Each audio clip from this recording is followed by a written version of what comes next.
So hopefully you're in the right place. Innovations in housing preservation, building wealth while protecting tenants. Woo! I'm Elizabeth Wampler. I'm the initiative officer with the Great Communities Collaborative, which is at the San Francisco Foundation. Those are two of the hats I wear. And I'm moderating. So, I would love first, I'm going to introduce all of us, but before we get into that, I'd love to just to get a sense of kind of who's in the room. So I have some categories, and then inevitably I'll forget one, so call it out. Can you raise your hand and wave if you're a grant maker working in this space? Cool. What about folks who do investments? Any investment folks? Okay, that'll be an interesting conversation. What about public sector? Any public sector staff? Okay. CDFIs, kind of financial intermediaries. Cool, well, thank you. Community groups or policy advocates? Nice, okay, great. Okay, so a good mix. I think this will be good. So I'm gonna start with some pretty brief introductions of the panelists. Their bios are on the website, so I'm not gonna read the whole things, but they are all super badasses, so I welcome you to check them out. I'll give some high-level context to the work that we're talking about, and then turn to each of these folks to share a kernel of it. I will say, as we were trying to put this together, there's 5 more kernels that we're not gonna get to today. So hopefully this just whets your appetite for kind of going deeper in this work. We're not gonna do slides, so this is the visual you'll get. Thank you for moving up. And we will have time for a couple of clarifying questions after everybody speaks, and then we're gonna break into groups and really kind of do some generating questions and discussion amongst all of you. And we'll do it by topic area. Oh, and then we'll come back together and ask everybody to share a learning that you're taking away or an action commitment that you're taking away. So kind of be thinking about that as you're kind of going through the day, what's really landing with you. All right, sound good? All right, so our panelists. So I'll start to my left with the lovely Carroll Fife. Carroll's the executive director of the Oakland, San Francisco Alliance of Californians for Community Empowerment, or ACE. We love acronyms, of course. So in the middle is James Yelen, who's a program officer with the Northern California Office of Enterprise Community Partners, to the national intermediary. And then on the far left is Steve King, who's the executive director of the Oakland Community Land Trust. So together, the 4 of us, plus 5 or 6 other organizations or people, make up a table that we call the Oakland Preservation Table, which is part of a regional collaborative called Bay Area for All. I won't go into the many layers of collaboration. But I will say, when we talk about preservation at this table, we're talking about something really specific. So I just wanted to kind of start with a definition. So we're talking about the work to capture existing real estate, primarily homes in our work, from the speculative market.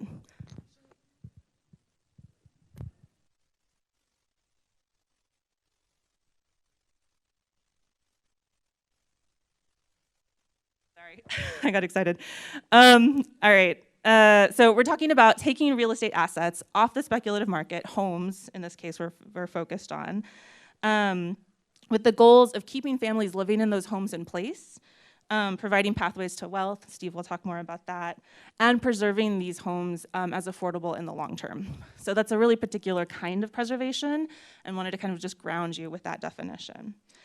And then in this work, we also, as a table, doing this work together, agreed to a set of principles to guide our work, including community control, resident leadership, racial equity, deep affordability, and long-term affordability. I have some handouts in my backpack that I'll pull out if anybody wants to know some more about that, and kind of the work that we do together. There's just a little bit more information. So I wanted to share, as kind of wearing a funder hat at the table, I wanted to share a little bit of the funder perspective in this work for folks who are kind of coming with that perspective. And then you'll get kind of different perspectives from each of us. So let's see. The reason that GCC and the San Francisco Foundation in particular kind of entered into this work, the frame that we entered it in from, was that we were really seeing this as a strategy to keep tenants in their homes. So it aligned with our work on protection, which often you get through kind of policy mechanisms. And this was another way to get to those goals. And so we're not really aiming this work at vacant property or abandoned properties, but really at properties where people are currently living, where they're vulnerable to displacement for a number of reasons. And then the principles that I mentioned are also really important for GCC and the foundation, and the community of partners that we're working with, centering racial equity and the outcomes of this work, who's benefiting from this work, as well as how tenants are centered in this work has been really important to the process and the model that we're trying to build. And then the roles that funders have taken really vary across kind of different players who've touched this work. I'll kind of share at a summary level what some of this have been, and then we can talk more in depth if that would be useful. So convening and facilitating partnerships, both through supporting some backbone role coordination through grant making, but also through kind of some of the work that we do regularly. Adding technical capacity, both through resources and through partnerships. Investing capital grant dollars, as well as testing a set of financial products. So not a ton of people who raise their hand kind of from investment space, but that's definitely something that James will talk a little bit more about and we can go into more depth on. And then of course, providing grants for the organizing and the core operating work, many of those happening outside of GCC, but also to support the time and effort it takes to really come together and try to work together as a table. So I'll end with a note on collaboration, which to me is kind of why we have like this amazing like set of people here today. We all bring really different roles and perspectives to this work. And the work that we've been doing, it has really been to try to bring those things into closer alignment. I've been visualizing a microscope as I've been thinking about this recently. Like you have it be real fuzzy, and then like as you get it into real clarity, suddenly what you can see and what you can do becomes much more impactful. So yeah, I'll end it there and turn it over. So we're gonna start with Carroll. And Carroll, if you would not mind starting with why did ACE turn to doing this work? You started doing this work before our collaborative table came together. Give us a sense of what you were doing before and why you started working on this model.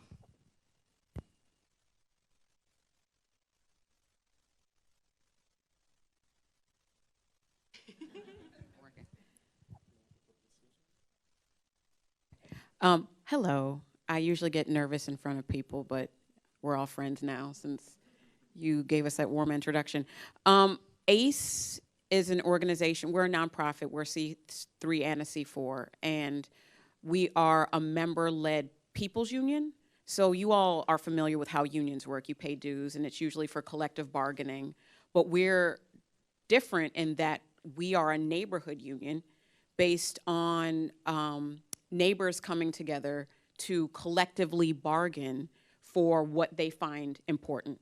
So we have organizers who go out and talk to people, just have conversations in people's neighborhoods every day, 4 hours a day, just going door to door, just talking to people and asking them if they're involved in their communities and what they find important, what they would like to see.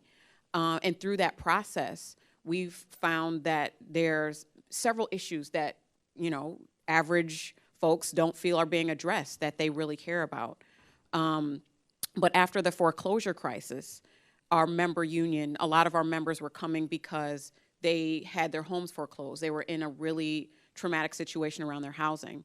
And many of them lost their homes during the crisis of 2008 and are now renters. So because we're a member-led organization, our issues change based on what our members are experiencing, right? So we were finding that several of our members were experiencing like ridiculous rent increases, upwards of 100 and 200%, that they just cannot afford. And these are retail workers, janitors, preschool teachers, just working class people. And they are experiencing rent increases that they just cannot afford. So we collectively bargain with our members, and everybody supports each other. We're like family. And so if one of our members received a 200% rent increase, then we would all together get together and, you know, write to their landlord or call their landlord and say, hey, can we negotiate this? This is just like untenable. And with our work with the land trust, and you'll hear more from Steve later, we've been able to utilize the organizing component of our member union to successfully advocate for the sale of some of our members' homes to the land trust, so our members don't have to deal with these, you know, annual, sometimes more, illegal rent increases, or sometimes we negotiate evictions and different things. So we came to this work because it's where our members led us, right? So we came to do this to stabilize communities. Speculators have bought up large swaths of, you know, cheap spaces to live in the East Bay. I'm sure if you all live in California, you know what's happening with speculation, especially when there's an ability for folks to get like low-income properties or low-priced properties in bulk, right? So we've been able to stabilize communities, stabilize families by working with the Oakland Community Land Trust to purchase the homes of our members so that they can have the community control that Elizabeth spoke of. They can start to rebuild and just like really invest in their communities, in their lives of their families through this work. Does that answer the question? Okay. I'll ask you another one. So what has been better about the way that you've been able to serve your members in your community by kind of partnering with the land trust, really thinking about acquisition as a strategy? And what have the gaps been? This has been like a huge turning point. Just access to capital, which once again Steve can get into, that isn't typically available for small site acquisition and preservation. It's changed the whole dynamic of what we're able to do. It brings hope to people who didn't really see what the potential was, what the probability was. We recently went into contract on a home for a family who'd been evicted twice. And it was their third home where they were being evicted. And it's a family of 4, husband, wife, and 2 little girls. One is 7 and one is 4. And they said every couple years, without fail, they get an eviction notice. The wife works for the county of Alameda, and the husband is a youth minister.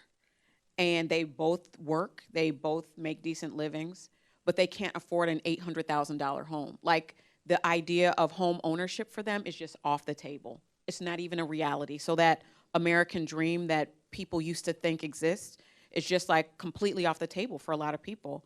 And their landlord was telling them, you know, they wanted to sell the home because they needed money for, I don't know, some kind of medical expenses. So they were willing to sell, clearly, because they put the house on the market. And think about it, like, I don't know if any of you have ever experienced like having someone come into your home and look around and look through things like all times of the week, all times of the day. Like, you have people coming in to view your house because it's up for sale. And what that does for your just like your ability to focus, your ability to be peace in your house, like, oh, there's a showing, we gotta, you know, get out of the house, like never feeling stable. So this family got this notice to leave with their children who, you know, they'd finally gotten them established in their local school, had been participating in community events, and they're like, again, this is the 3rd time. And they reached out to us, and over the course of maybe 2 months, it got intensively more aggressive. They were having more showings, having more conversations from the realtor, like, you guys gotta get out. First, they were like, we're not gonna give you any money, get out. And then they're like, okay, we'll give you $2,000 if you get out. And by the end of the negotiations, they'd gotten up to $25,000 for this family to leave. And the husband was like, let's go. we know what's going to happen. We've been here twice before. Let's get out. And then we got a call from the land trust saying, no, we're in contract. That completely shifted just the energy. It took a weight off this family that I was feeling because they were calling me every day, number one. Like, Carol, this is not going to work. What do we do? What do we do? Just consistent stress. And now with this access to the funding that we've been able to get through the Permanent Affordability Fund from the city and just the assistance from BA4A and the Oakland Community Land Trust, it brings hope. And not just hope, because hope is what you wish for, like what you desire. Like, you don't know if you're gonna have an end to the road of hope. But this is a reality. It's tangible because it's worked. Time and time again, we've been able to purchase how many homes so far now, in the last couple months? 5 for our families. So it's not just hope, it's like a new reality. And that is changing the game, not just for our organizing, but for the stories and what this family is calling their testimony. They're calling it a testimony that they are now becoming organizers and going out and telling more people about the program and what they can do and what the possibilities are. Gaps, we need more money. Yeah, maybe we'll turn to James in a minute to talk about that. But first, I want to turn it over to Steve. So maybe turn on your mic. And so Steve obviously operates the land trust here in Oakland. So we wanted him to talk for just a sec about kind of the land trust model, which I think is really aligned with the theme of this conference, just for folks in the room who may not be as familiar with it. And then in particular, Steve, it's my timer, would love for you to talk about kind of the new strategy that you're modeling through this work to really transition tenants to ownership over time, and yeah, how that's been working. Thanks, Elizabeth. Maybe just a quick show of hands, how many people are familiar with community land trusts or know sort of? All right. It's my dream that we get to a point where I don't have to explain what a community land trust is. So it's nice to see some hands go up there. But I will certainly talk about what our community land trust does and follow on from what Carroll said. So our organization is 10 years old. We were founded out of a partnership between the Oakland chapter of ACORN, the predecessor organization to ACE, and Urban Strategies Council, a long-standing social justice organization here in Oakland.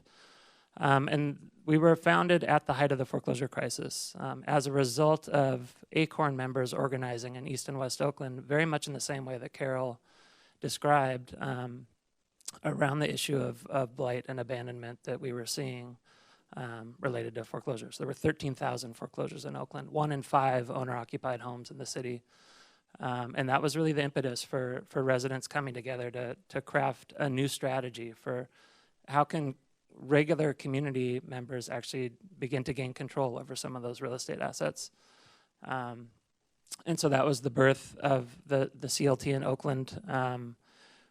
And the initial project was really focused on vacant foreclosed homes. How do we gain control over some of those, rehab them, and create permanently affordable ownership opportunities for low-income families in that context? And so that was, the first 4 or 5 years of the organization. But as the nature of the crisis has clearly changed, the crisis hasn't ended. It has just shifted into a different form. We've really broadened what this tool of a community land trust can really mean in Oakland. And I'll just give you a sense of some of the key elements of how we sort of conceptualize the work. What a CLT really does is untangle the bundle of rights of ownership, of what we consider traditional property ownership, and reconfigure it in a way that is more equitable, that redistributes the rights, risks, responsibilities, and rewards of ownership, really to give residents, the occupants of that housing, more control and ownership and decision-making and agency, in a way, and particularly in this context where we're working with residents that are facing eviction and really moving them along a pathway from eviction to homeowners, and really cutting out just a whole, I don't know, just a whole process there, and creating this direct pathway towards ownership. So I'm jumping ahead a bit. Just wanted to share a little bit about what Carroll started to allude to in terms of our partnership with ACE. It really is 10 years old. ACE was founded around the same time the Land Trust was. And we've exclusively focused on preservation for the entire 10 years of our organization. We've shifted now to what Carroll said in terms of acquiring occupied homes where families are actively at risk for a whole range of issues, whether it's eviction, landlord harassment, or just a simple transaction, and how that puts a family in a precarious situation. And so we've developed this strategy working with ACE and Bay Area for All around both acquiring single-family homes and creating that pathway to ownership, but also in multifamily contexts where families, particularly in smaller multi-unit buildings, have very few alternatives when a property goes up for sale.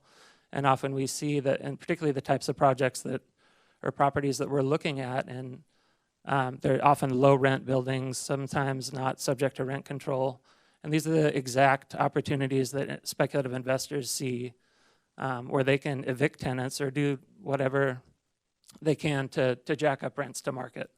And so our motivation is the exact opposite. We're looking to stabilize rents or even lower them. And so using this model of the Land Trust partnering with those residents and essentially intervening and purchasing in partnership with the residents, and then creating this long-term pathway towards ownership for them.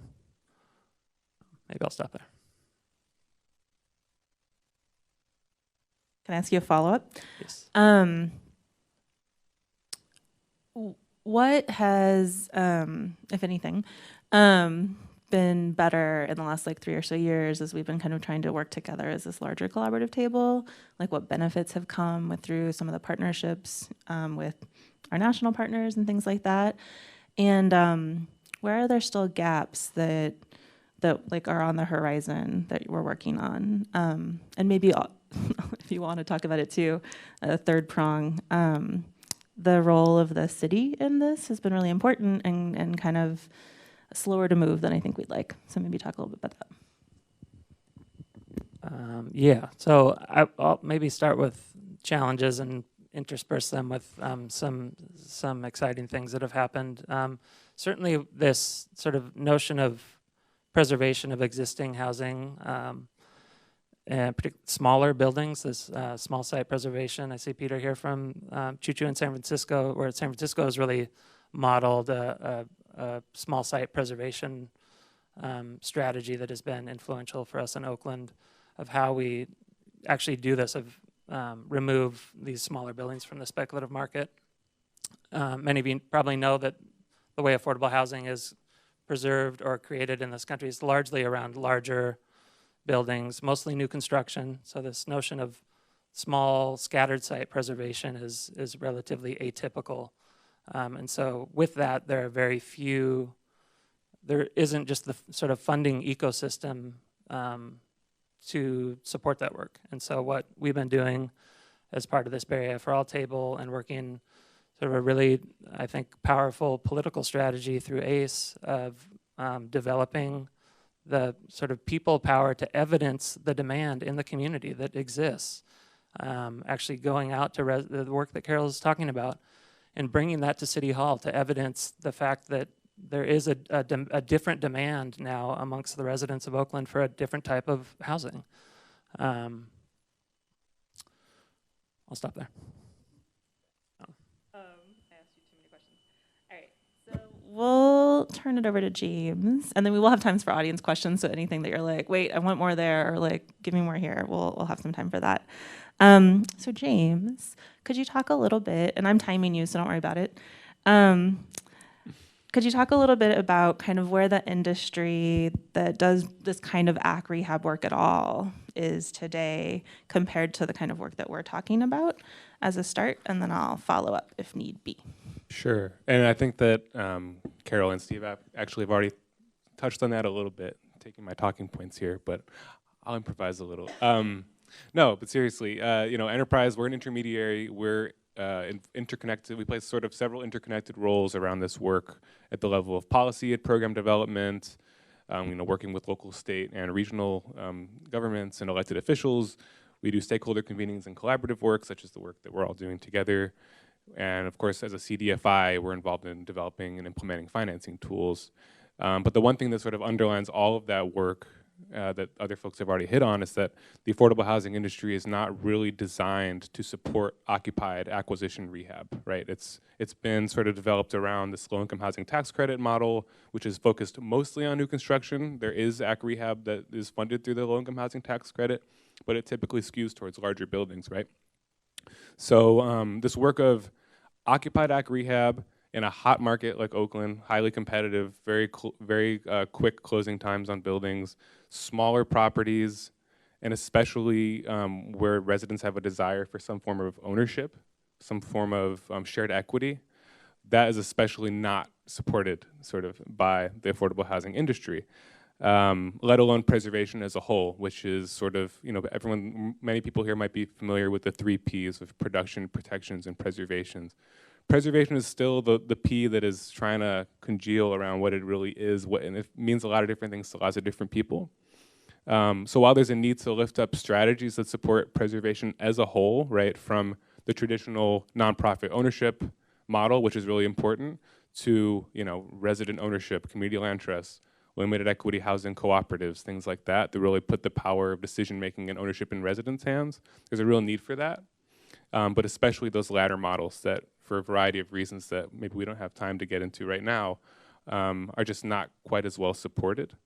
And then as Steve and Carroll both mentioned, what we're seeing in the community when you actually go into places in East Oakland, in San Francisco, in parts of the South Bay, a lot of the properties that are coming forward, fall into this bucket of smaller buildings, right? The vast majority of the rental stock in Oakland is buildings that are 20 units or below. Buildings with significant habitability issues, code violations, neglect, poor maintenance, things like that have sort of accumulated over the years due to disinvestment.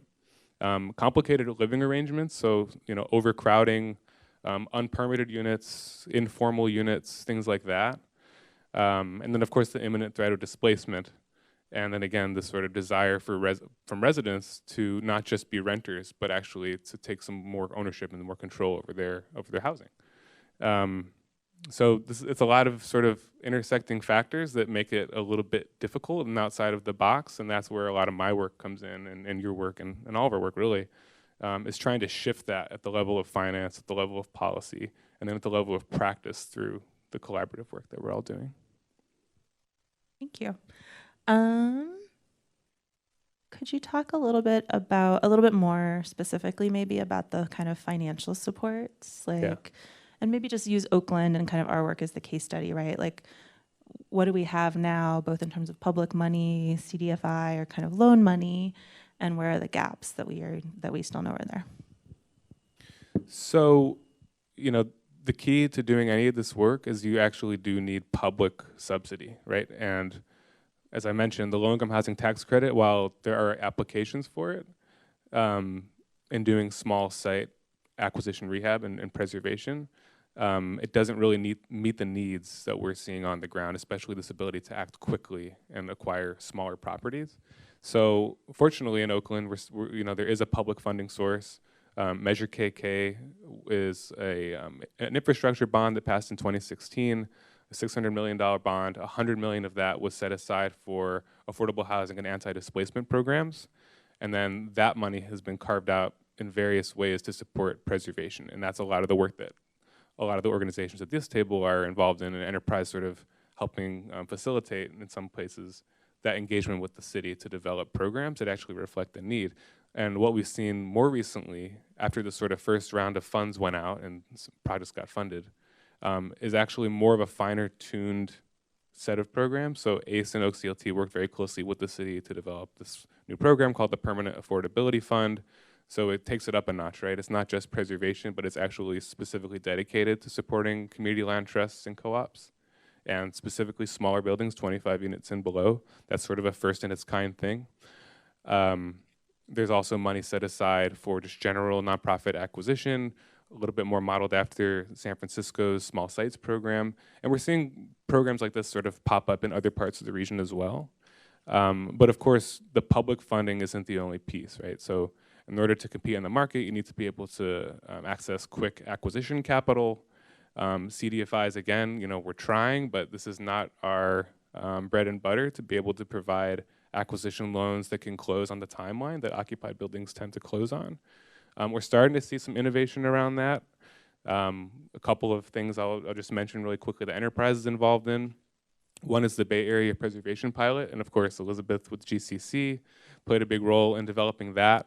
So that is an acquisition loan product that goes up to 10 years. It's designed specifically to acquire occupied buildings that are near public transit, near job-rich neighborhoods where residents are at risk of displacement. And it's really novel because it's the first time that MTC, right, a regional transportation-oriented governance agency, has invested in an anti-displacement tool and really recognizing that it's sort of a complement or offsetting some of the work that they do and involving in public infrastructure, right? We know investing in transit and other public infrastructure has these negative consequences of higher property values and more displacement risk. So here's this product that is designed to sort of offset that. There's also the Housing for Health Fund, which is a fund that Enterprise developed with Kaiser Permanente. This is an equity product as opposed to debt. It provides below market equity to support preservation. This kind of sort of preservation of occupied buildings where residents are at risk. And that fund due to Kaiser, attributed, because of Kaiser Permanente's seed funding, that fund is able to go up to $85 million to do this work, which is really big. And it's helping sort of fill the gap left over from financing. And half of that money is actually targeted for the city of Oakland. So while it's available throughout the region, Kaiser Permanente being based here, they're trying to really focus on preservation in Oakland. But of course, with these innovations and these new products that are coming online, we're still sort of lagging behind, and we're constantly trying to figure out how to do better as a field to make sure that whatever financing we do develop actually matches the need that groups like ACE and Oak CLT are seeing on the ground. But it's hard to sort of stay on top of that. But what we're trying. Thank you. All right, I have more questions that I didn't ask all of them, but I want to turn it over to you and then have some time for us to kind of talk together in smaller groups. So I'll walk around with the mic if anyone has a question. If nobody has a question, we'll just, okay. I'm going to come here and then here. Hi, good morning. Thank everyone on the panel for your comments and ideas. I wanted to just ask a couple clarifying questions, and specifically of Ms. Carroll.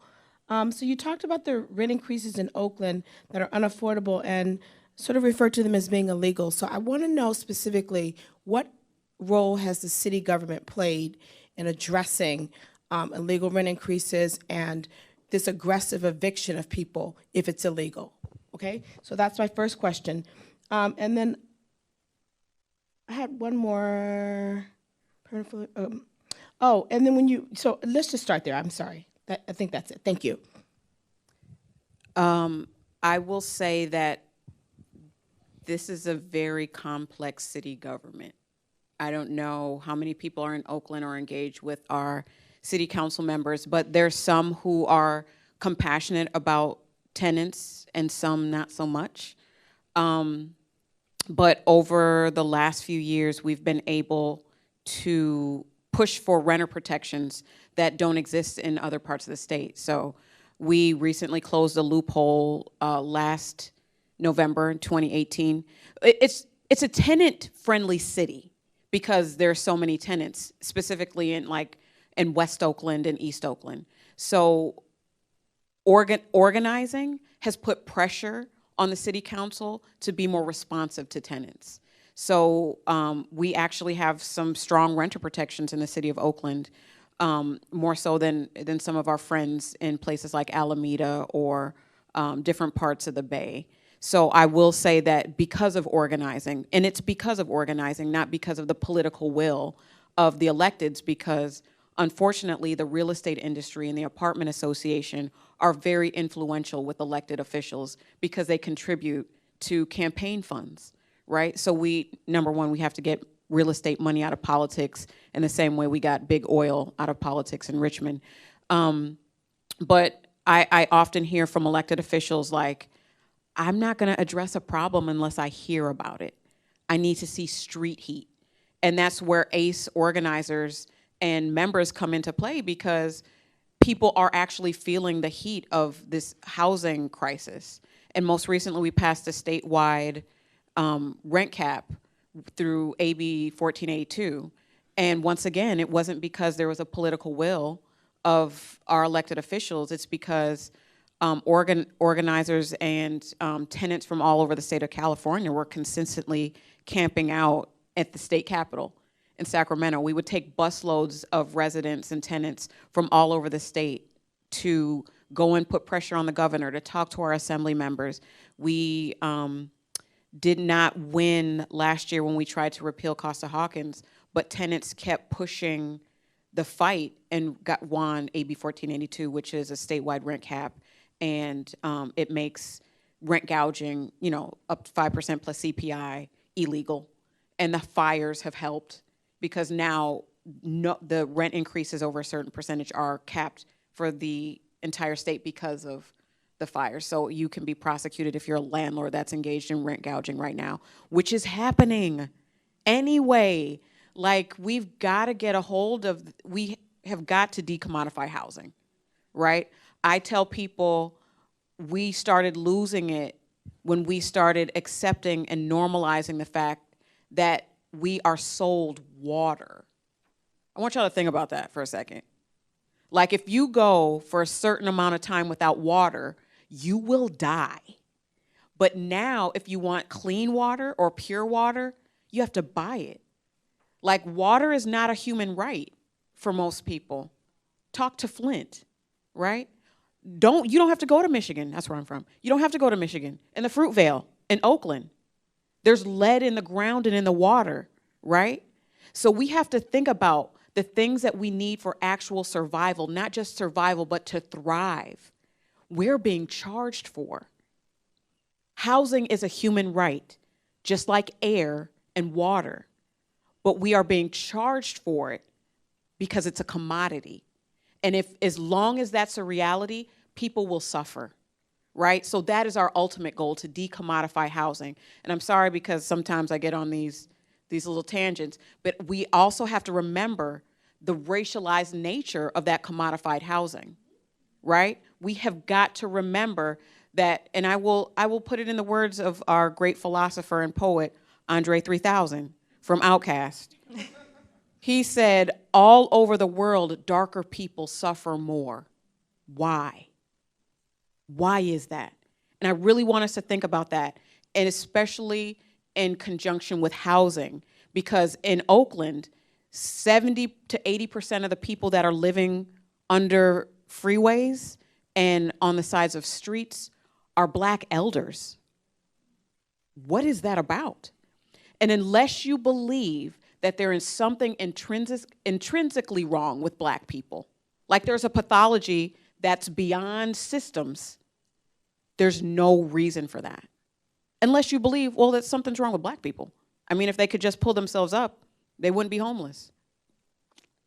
I don't believe that. I don't believe that. So it is our charge to do something about it. I hope that answers your question.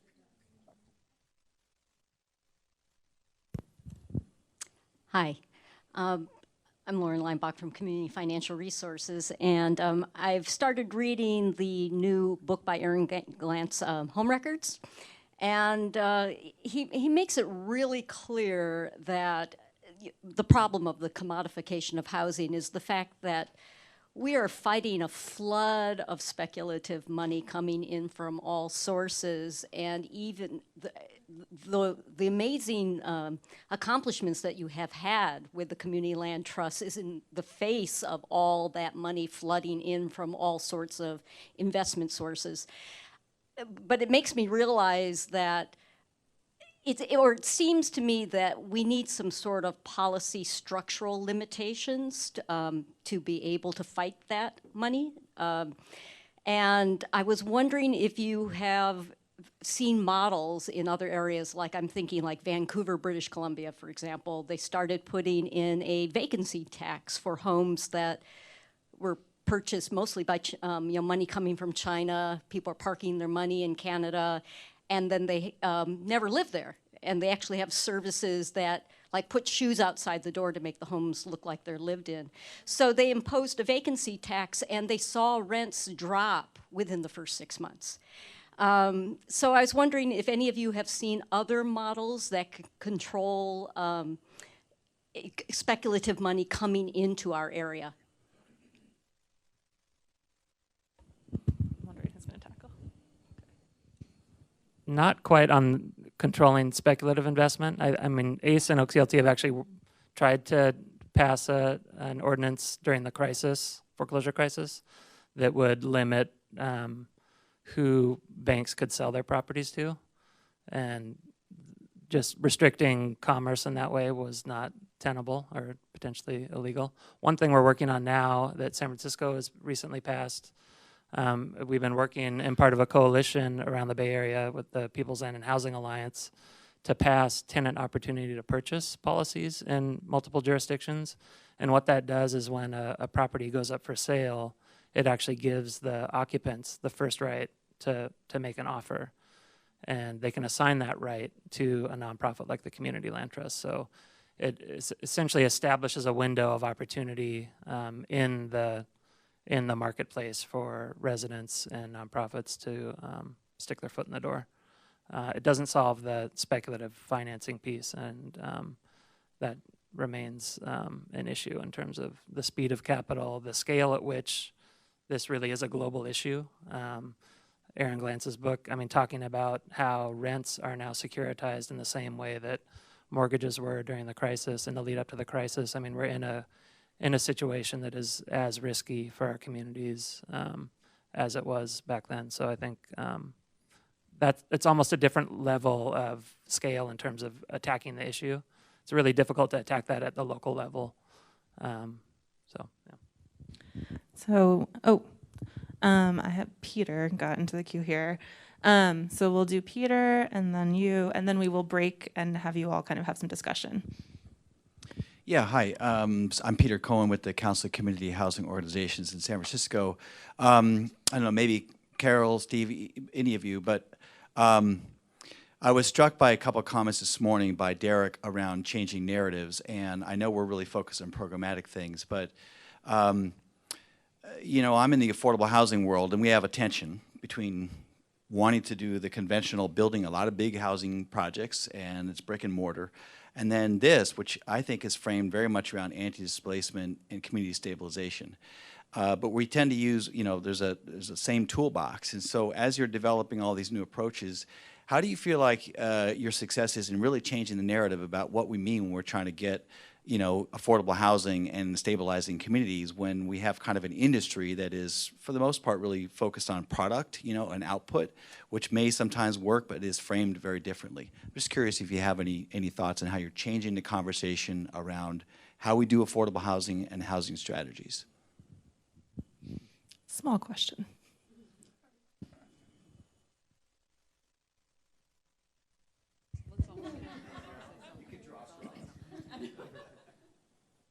It's a really good question, Peter. I think locally we're starting to see a bit of a narrative shift, but really the affordable housing industry, I mean, we've tried to do it and start to change the narrative in a way that doesn't necessarily attack the industry as it exists, right? I mean, we need to produce more affordable housing. California has failed miserably in that regard over multiple generations, but as I said earlier, we are seeing a different demand in the community. We know that 88% of Oakland's housing stock is in buildings with less than 25 units. There are no programs designed to preserve that housing up until 2 years ago. And so we're really trying to build out a model that meets folks where they're at. And frankly, we've had a hard time focusing on the narrative because we're just in the trenches doing the work. So we would invite you all to help us shift the narrative. Carroll is shifting the narrative. I'll let her do it right now. I think it's important that we're in deeper conversation. We've had some challenges here in Oakland with affordable housing developers and our friends that we have to struggle and figure out how to do this collaboratively and collectively because it is different. But I think we are, because we've been so successful, we need to bring it to scale, of course. But like Steve said, we're so into the trenches. It's challenging sometimes to just look up and work on a narrative strategy. Or, and nonprofits love that. Foundations love that, like shifting the narrative and all the different, I'm sure there's all kinds of workshops happening here today. But there's a tension in just doing the work and then maintaining the relationships it's gonna take to do this massive shift. But I think if we can do it in Oakland, it can be the model for other places. And we have a window. I think we have a really short window. Opportunity zones are potentially gonna just we'll see. I'm gonna be positive. Don't be? Oh, somebody said don't be positive. Yeah. Really? Oh, shoot. Oh, we're about to have some good discussions. So we're definitely doing that work, but that's one of the places we need more capacity because there is this way of doing things and people get stuck in a box. And there needs to be more work around that. But it's doable. We're doing it. All right, last question. Hi, I'll try to be quick. My name's Hilary Abell, and I'm with Project Equity. We work on shared ownership of businesses in the Bay Area and starting increasingly around other parts of the country and preserving small businesses through transitions to employee ownership. We are embarking with some other partners on narrative shift. And I do think we have a window for many reasons, and we have a rising tide of the work, this type of work. So I look forward to opportunities to collaborate on narrative shift about, I think part of the issue is how we understand what it means to own, as Steve pointed out, and who is capable of ownership or who has the right or who deserves to have ownership. And so the work you guys are doing is showing that ordinary folks, that working class folks, low income folks, can be owners and can do that with pride and with dignity and with success. I don't know if we have time to answer this question, but the question I wanted to just throw in was, I'm a 24-year resident of Oakland and thrilled to hear how much this work is really gaining momentum and about the new model of preserving the particular types of units you're preserving and then the path to ownership. And James, you also mentioned limited equity housing cooperatives, which are kind of like a much older form of shared ownership in housing. And so I'm curious if you could say a little bit more about the path to ownership within the CLTs that you're doing now, and also if you see limited equity housing cooperatives having a role in Oakland in particular, in the Bay Area, as we work on this issue. So in the multi-unit buildings that we are partnering with, that is absolutely the model that we're looking at, where the residents will form a limited equity housing cooperative and collectively own the building. The land trust will permanently own the land. But there are some barriers to that. There's sort of and James maybe can talk about this, a bit of a troubled history for some co-ops in the Bay Area, which, a few bad apples kind of stick out like a sore thumb, to mix metaphor. And that's really clouded our ability to move quickly on transitioning some of these projects to cooperative ownership. So that's another sort of one of our challenges that we're really working on, and definitely is an issue around narrative shift of bringing just a new understanding to the cooperative model and what it specifically means to partner with a community land trust in that context. The CLT is a permanent partner to the co-op, doesn't go away. Many of these, or at least several of the co-ops that have had trouble over the years that were developed in the 60s and 70s, 80s, were standalone entities that were just kind of left to fend for themselves. And so we're really developing that infrastructure capacity for co-ops to sustain themselves over the long term. Yeah, I would just say this is exactly the kind of thing where there needs to be a narrative shift. As Steve mentioned, there's sort of a lot of negative associations with limited equity co-ops in the affordable housing industry, and just generally, I think in city government, you see it a little bit as well on the West Coast. Whereas on the East Coast, places like DC, New York, they have a longer history of doing these kinds of co-op models. So shifting the narrative is a big part. And there's also a need to build that capacity, to build that infrastructure to actually support those models, because you can't deny that they are challenging, right? There are challenges to self-governance. There's challenge to collective decision-making, especially when it comes to people's housing and their homes. But it doesn't mean they're innately flawed or innately, impossible to do. We just don't have an industry that's really tuned to support those models. So, that's where a lot of this collaborative work comes in. That's where, I see my job as an intermediary, sort of engaging public agencies, engaging philanthropy, advocacy organizations to really try to have that conversation and really identify where the points are in the ecosystem that we need to build that capacity and build that support. And then also sort of toggle back and forth between that conversation with groups like OCLT and ACE to see what's happening on the ground. So we're also doing, helping with outreach and education and getting residents more brought up to speed on the basics of affordable housing finance. And we're gonna do more education workshops going forward collectively on some of that. So it's kind of a lot of different pieces that need to happen at the same time. But hopefully, I think right now is a sort of window opportunity to do that. I think that people are seeing that some of the traditional models have a place, but there's a limit to how much impact they can have. And we need to open up space for other models along the sort of spectrum. I'll just end by saying, before we go to group work, that one of the kind of ahas I've been privileged to have as being part of this work is seeing that there's a real systems analysis, right, in this kind of resident ownership, community ownership model that is really different than other models that we have in lots of other spheres, certainly in the affordable housing industry.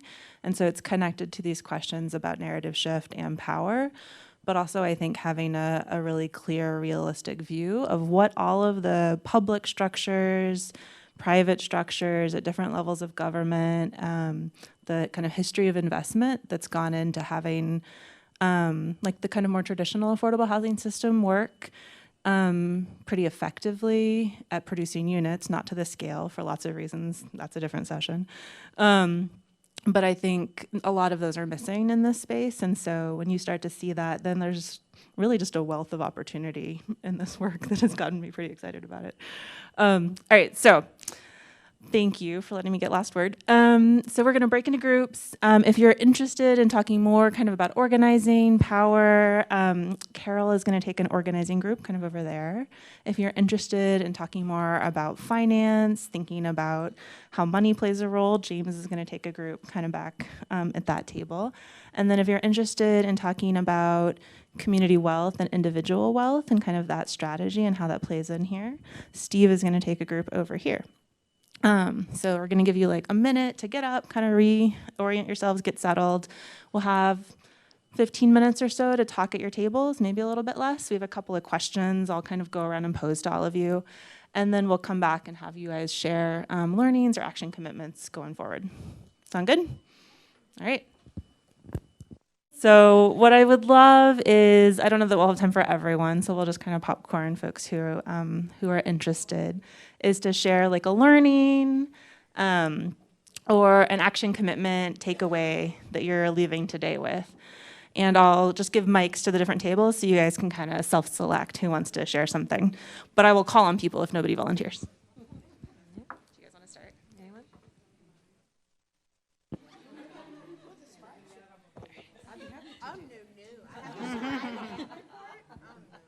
Not fair. What are we doing? I think she's passing. So opportunities and gaps. I think she wanted. So one thing that became apparent is that preservation is kind of like the little stepchild of the 3 Ps or the 5 Ps, whatever, how many Ps you were committed to. And so there's actually lots of good models and ideas out there and a really strong need. So I'm really energized to go learn more and think about how to bring it to Contra Costa. Oh, great.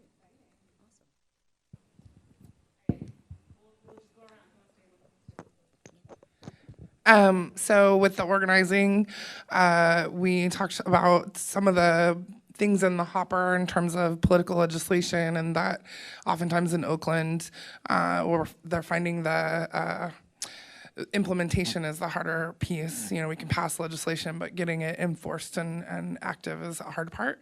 And our takeaway is that we're all going to join ACE.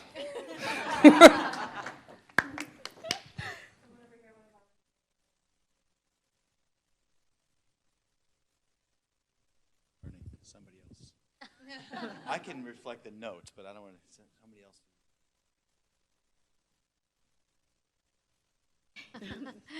else. No, we're just talking about how this type of education or these roundtables are so important, especially for me. I'm a funder out of Solano, Napa area, where there's not a lot of philanthropic investment, et cetera. And we were talking about how there's an expansion or a land trust trying to be established in the city of Vallejo.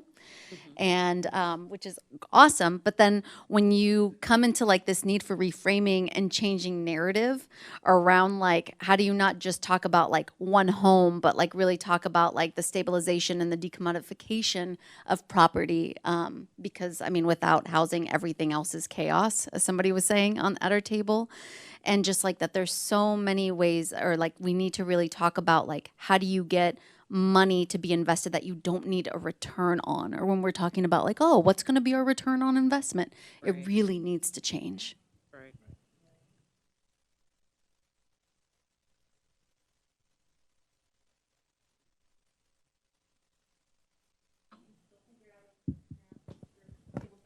Just on that, just to echo what just said, I think the opening remarks around decommodifying housing, treating these vital assets as assets for everybody and taking them off the speculative market is just so powerful, putting capital in the service of people versus the opposite. So just more and more and more of that.